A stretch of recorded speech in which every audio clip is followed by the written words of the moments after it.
আসসালামু আলাইকুম। সকল শিক্ষার্থীকে স্বাগত জানিয়ে শুরু করছি ম্যাথ ক্লাস। আজকে ম্যাথ ক্লাসে অষ্টম শ্রেণী গণিতের তৃতীয় অধ্যায় প্রশ্ন নম্বর 4 এই অঙ্কটি সহজে সমাধান দেবো। তাহলে দেখো এখানে দেওয়া আছে কি দৌড়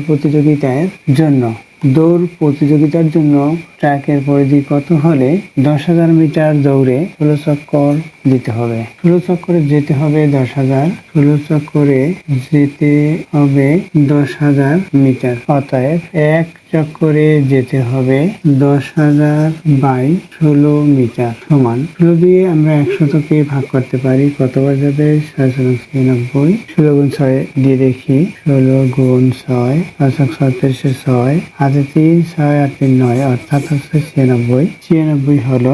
অর্থাৎ আমি 16 দিয়ে 100কে ভাগ করলে কত পাই? 6 পাই।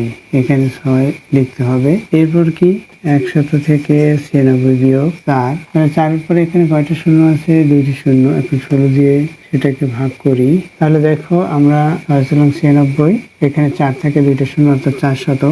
এই 400কে 16 দিয়ে ভাগ করব।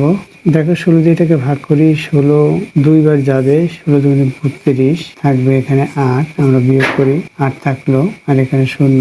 5 × 80 কত হলো? তাহলে এটা দিয়ে এটাকে ভাগ করলে আর এখানে 25 হয়, অর্থাৎ 625 হয়। তাহলে কি হবে? 625 মিটার। এক চক্করে যেতে হবে 625 মিটার। উত্তর কি? উত্তর হচ্ছে এক চক্করে কতটুকু যাবে সেটা। উত্তর আমি সংক্ষিপ্ত লিখি, উত্তর 625 মিটার। এটা হচ্ছে উত্তর। আশা করি বুঝতে পেরেছো অঙ্কটির সমাধান কিভাবে করতে হবে। এতক্ষণ ম্যাথ ক্লাসের সাথে থাকার জন্য সকলকে ধন্যবাদ জানিয়ে আজকের মতো বিদায় নিচ্ছি।